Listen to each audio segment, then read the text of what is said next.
You're listening to Revenza Tales. My family aren't just billionaires. We are curators. For 1,000 years, we have guarded the world's most dangerous secret, a library that doesn't hold books. It holds the original, physical concepts of things. Love. War. Truth. Lie. For his coronation, my father gave my siblings continents and corporations. He gave me a single, blank page from an impossible book and said, "Find your worth." I thought it was my exile. But when I held it to the flame, it didn't burn. It revealed a map written in light. A map to the one tome no curator is allowed to touch, the lexicon of lies. And on the first page, in my mother's handwriting, was a message: they did not kill me. They unmade me. They can only be stopped with the truth they imprisoned. Find the ink of condemned truth. Avenge us both. My family didn't just steal my inheritance. They erased my mother from existence itself. And I'm going to break the universe to bring her back. The Ethelred Vault was not a room, it was a dimension folded into the bedrock beneath the Swiss Alps, a hidden realm where the boundaries of reality blurred and the air shimmered with latent power. The air was thick with the scent of ozone, old vellum, and the palpable weight of meaning itself, each breath feeling like inhaling the essence of forgotten epics. Bioluminescent spores floated lazily in the air, casting an otherworldly glow that danced across the walls, catching the light from floating, crystalline orbs that hummed with contained power, their surfaces pulsing like living hearts. This was the heart of the Curator dynasty, a place where my family didn't just store knowledge, we stored the very building blocks of human consciousness, concepts harvested and preserved through centuries of shadowy influence. My father, Alistair Ethelred, the Grand Curator, stood on a dais carved from a single piece of obsidian that seemed to absorb the light around it, his presence commanding the space like a dark sovereign. Before him floated the 3 cornerstone tomes, the Ledger of Law, a volume bound in shimmering red leather that whispered promises of order, the Bestiary of Beasts, its cover a shifting mosaic of animal hides that growled faintly, and the Codex of Conquest, etched with maps that redrew themselves in blood-red ink. Their covers shifted, made of living light and solidified shadow, reacting to the emotions in the room as if alive. My older siblings, Belladonna and Cassian, stood beside him, their faces masks of avaricious piety, eyes gleaming with the hunger of those who knew power was within grasp. Belladonna, with a mind like a razor trap, sharp and unyielding, was to become curator of influence, her beauty a weapon as deadly as her intellect. Cassian, a vortex of ruthless ambition, was to become curator of power, his broad shoulders and piercing gaze a testament to his unbridled drive. The ceremony began with ritualistic precision, the air thickening as my father intoned ancient words in a language that twisted the mind. Belladonna was given the quill of persuasion, a feather plucked from a mythical bird, which could rewrite the will of nations with a single stroke, its tip dripping with ethereal ink that shimmered like starlight. She accepted it with a smile that could charm serpents, her fingers curling around it possessively. Cassian was given the seal of dominion, a ring forged from meteorite iron, which could command the allegiance of any army with a mere impression, its surface engraved with symbols that glowed when activated. He slipped it on, his eyes flashing with triumph, the room seeming to bow under his newfound authority. The assembled curators, distant relatives and loyal acolytes, murmured approval, the weight of history pressing down like an invisible force. Then, my father's gaze, cold and distant as a dead star, fell upon me. Lysandra. The disappointment. The questioner who dared to wonder if concepts like love should be locked away rather than shared. The daughter who had always felt the pull of something more ethical, more free. And for Lysandra, his voice echoed, not with warmth, but with finality that sent a chill through the vault, the orbs dimming slightly as if in sympathy. He did not gesture to a floating artifact or a glowing relic. Instead, he plucked a single, ordinary-looking, blank piece of parchment from a desk that hadn't been there a moment before, its edges frayed as if torn from eternity itself. He held it out, his hand steady, but his eyes betraying a flicker of something, regret. Mockery? A blank page. Upon it, you may write your own purpose. If you can find the ink. The library is close to you. Find your worth outside these walls, or find none at all. The silence was a physical force, pressing against my skin, the assembled faces turning to me with pitying stares and whispered judgments. This wasn't just disinheritance, it was ontological dismissal, a declaration that I was nothing in the grand tapestry of our legacy. I was being cast out of reality's definition of family, reduced to a footnote.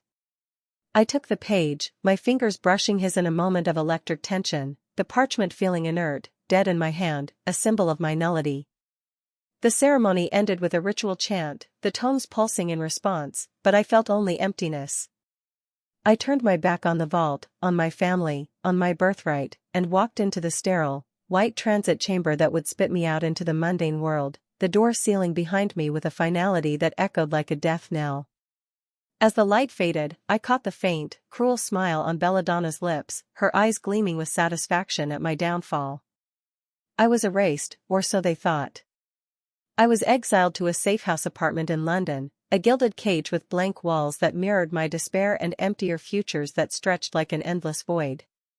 The blank page sat on a bare metal desk under a harsh lamp, a monument to my irrelevance, staring back at me like an accusation. Days bled into one another in a monotonous haze, the city's distant hum a mocking reminder of life continuing without me. I tried to write on it with normal ink, the pen gliding across the surface only to leave no mark, the liquid absorbed without a trace, vanishing like my hopes. I tried paint, thick and vibrant, but it too disappeared into the void of the page. In a moment of desperation, I pricked my finger and used my own blood, watching as the crimson drops spread and then faded, leaving nothing but pristine blankness. The page remained obstinately, perfectly blank, a canvas that rejected all attempts to define it. In a fit of despair and rage that built like a storm, my hands shaking with frustration, I held a lighter to its corner, the flame flickering dangerously close. I would burn my worthlessness away, reduce it to ashes as a final act of defiance. But the flame did not consume it, the fire licking the edges without charring, instead causing the parchment to glow with a soft, silver light that spread like wildfire across the surface. Intricate, impossibly fine lines of script and typography began to emerge from the point of contact, flowing across the page like liquid mercury, revealing hidden depths. I gasped, dropping the lighter as the map unfolded before my eyes, my heart pounding with a mix of terror and exhilaration. It was a map, but not of any place on Earth, it was a map of conceptual geography, written in a language that hadn't been spoken in millennia, the language of the first curators, symbols that twisted the mind just to behold. And at the map's center was a location labeled with a symbol that made my soul cold, the oubliette of forgotten truths. And within that, a subchamber, the lexicon of lies. This was beyond forbidden, it was myth, a tome that wasn't about lies but the concept of lie itself, given physical form, to open it risking the unraveling of truth across the universe. But there was more, the suspense building as the light intensified.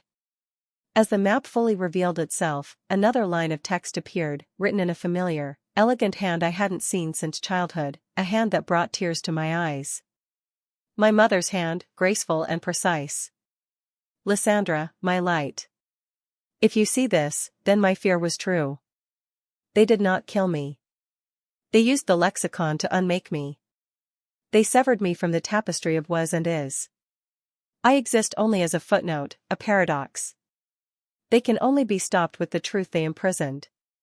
Find the ink of condemned truth in the heart of the Vatican's secret archives. It is the only substance that can write on that page and be read. Use it to write my name back into existence. Use it to break their control. Avenge us both.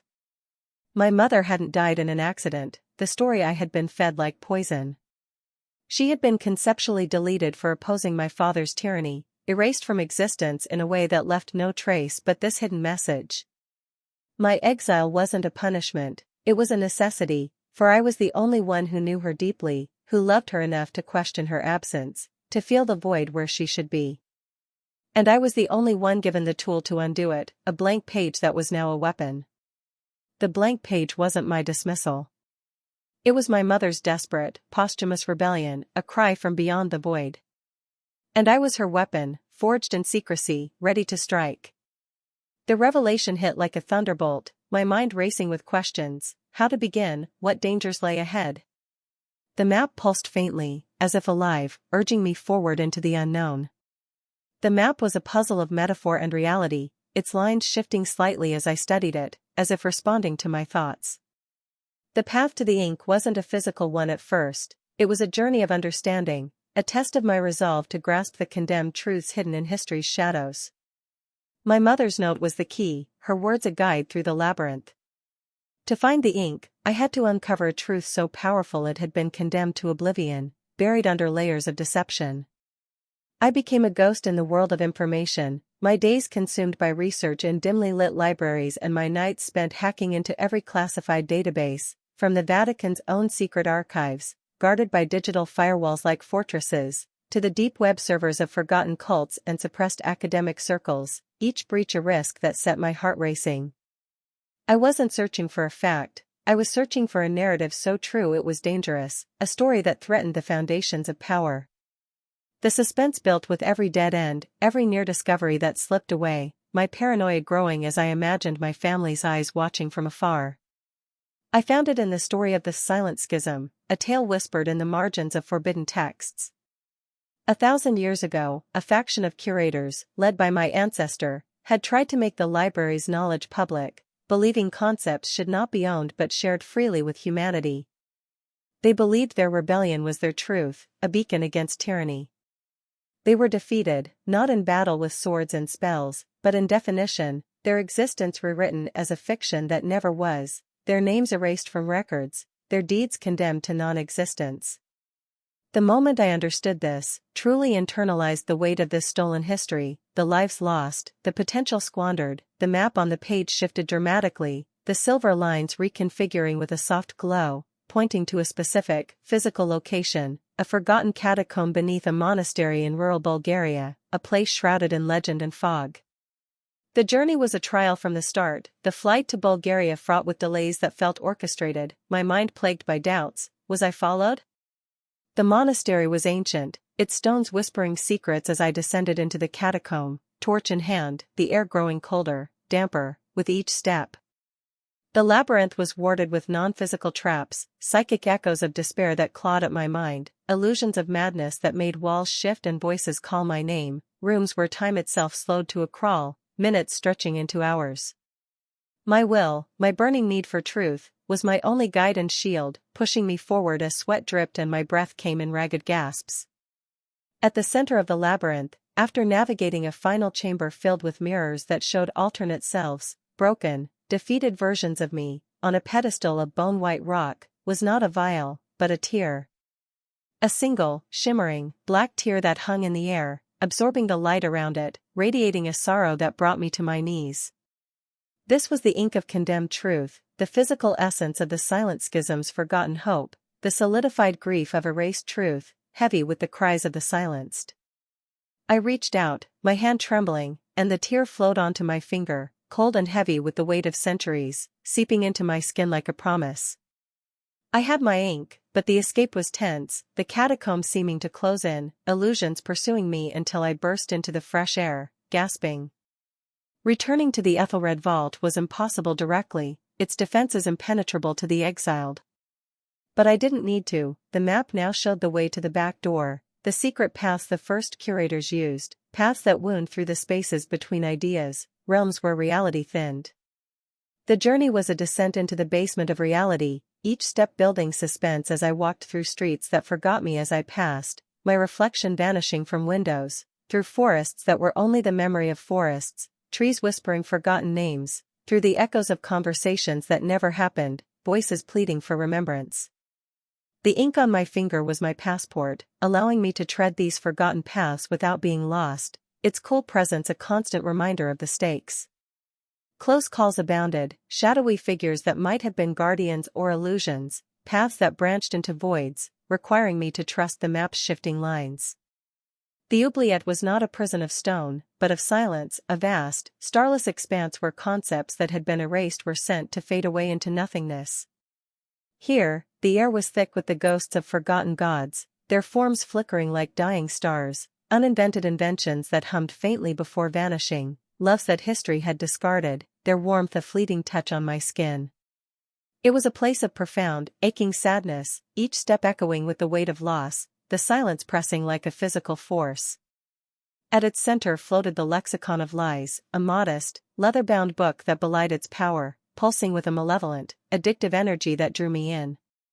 To look at it was to see every lie I'd ever told myself reflected back, doubts whispering in my ear, tempting me to turn away. Opening it would be to unleash chaos, a risk that made my heart race.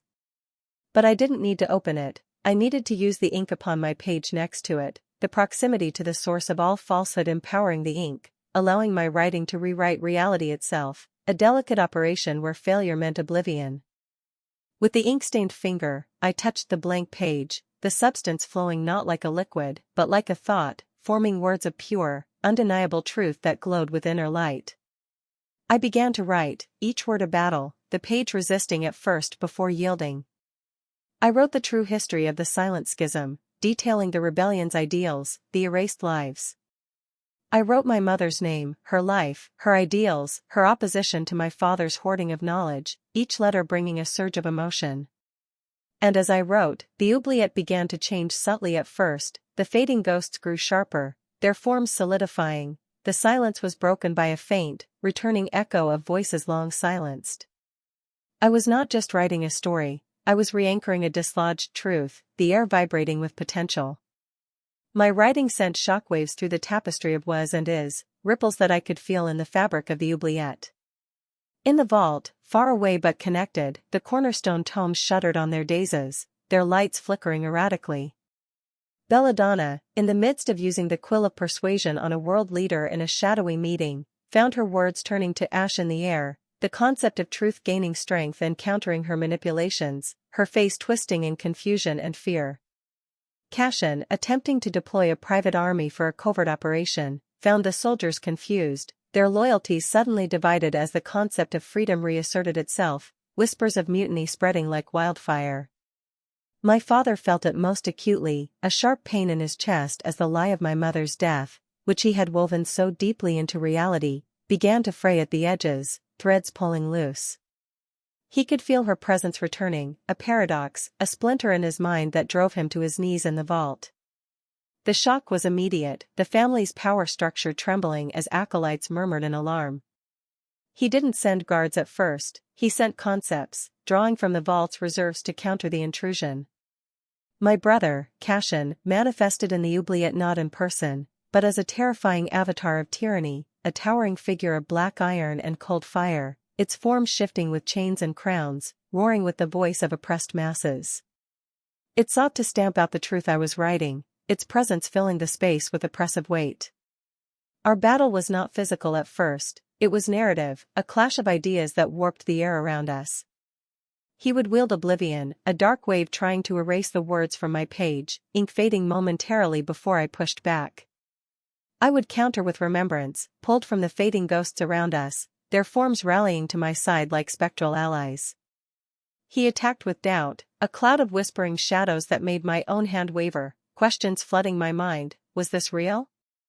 Was I worthy? I parried with conviction, fueled by the ink of condemned truth, my resolve hardening like steel. It was a duel of definitions, the very air around us warping with the force of our clash, concepts colliding in bursts of light and shadow. We were rewriting the local reality of the oubliette itself, the expanse contracting and expanding with each blow, the ghosts swirling in chaos. The suspense was unbearable, each exchange a near miss, my energy draining as Cashin's avatar grew stronger, fed by the family's desperation. I was tiring, my vision blurring, sweat pouring as I held the page steady. Cashin's power, drawn directly from the vault's endless reserves, was immense, his avatar looming larger, its iron fists slamming down inches from me. My truth was powerful, but it was a rebellion against a 1,000-year-old regime, the odds stacked against me. Then, a third presence entered the fray, faint at first, a warmth cutting through the cold like a dawn breaking. A melody at the edge of hearing, soft and familiar, wrapping around me like an embrace. It was the memory of my mother, her form shimmering into existence beside me, translucent but growing stronger with each word I wrote. The words I had inscribed had given her shade of form to cling to, pulling her from the void. She couldn't fight directly, her presence fragile, but she could support. Her eyes, those eyes I remembered from childhood, filled with pride and sorrow. Where Cashin wielded oppression, she whispered liberty, a gentle breeze that eroded his chains. Where he pushed despair, a heavy fog that weighed on my shoulders, she offered hope, a light that pierced through, renewing my strength. She was the muse to my authorship, her hand resting on my shoulder, intangible but felt in my soul. With her strength bolstering mine, the tide turned, my writing flowing faster, the ink glowing brighter. Cashin's avatar screamed, not in pain, but in negation, a howl that shook the oubliette, and shattered into a million fragments of forgotten propaganda, dissipating like smoke. In the vault, far away, my father, Alistair Ethelred, cried out as the lie crumbled completely, the shockwave hitting the curators like a tidal wave. The shock of the truth hitting the global consciousness was subtle but profound, a ripple that spread outward. Around the world, people didn't suddenly remember my mother, but they felt a shift, a long-held, unspoken anxiety lifted. Corrupt politicians felt a sudden, unexplainable urge to confess their sins, hidden histories stirred in the minds of scholars, relationships mended as false narratives dissolved. The balance of power between truth and lies had been permanently altered, the world exhaling a breath it didn't know it was holding. I emerged from the oubliette, not into the void, but into the heart of the Ethelred vault, the transition seamless as reality bent to the new truth. My father was on his knees before the dais, the cornerstone tomes dark and silent around him, his once imposing figure now shrunken, aged by the revelation. He was broken, his power derived from a lie that was now gone, his hands trembling as he looked up at me with eyes filled with hollow defeat. The shock was etched on his face, the man who had controlled concepts now undone by one. Belladonna and Cashin were there, but their artifacts were inert, lying dull on the floor, their authority stripped away. Without the foundational lie of our family's righteousness, they were just two frightened, powerful people who had lost their narrative, their faces pale with the realization of their fall. I didn't exile them or mete out punishment with my newfound power, the truth had already done that, a more fitting torment than any I could devise. They were forced to live in a world where their actions were seen in the clear, unforgiving light of day, the curator's empire crumbling under scrutiny. They became pariahs in the very world they sought to control, whispers following them like shadows.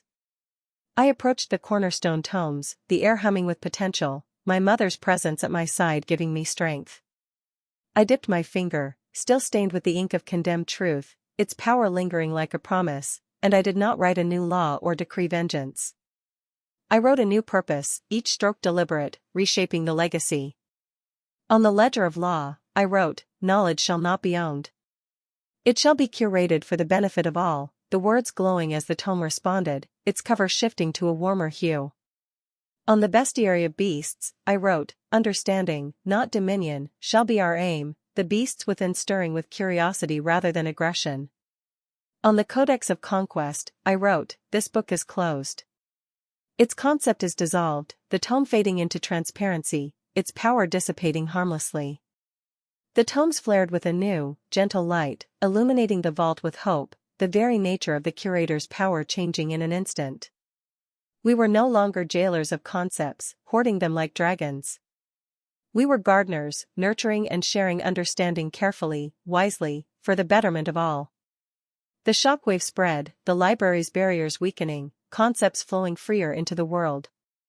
The final scene, I stand at the entrance to the vault, which is now open, not to the powerful elite, but to the truly curious, scholars with wide eyes, artists with inspired hearts, and seekers from all walks of life, their faces alight with wonder.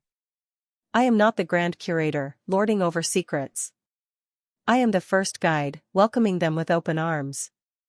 My mother stands beside me, solid, real, her arm linked in mine, her smile radiant as she watches the transformation.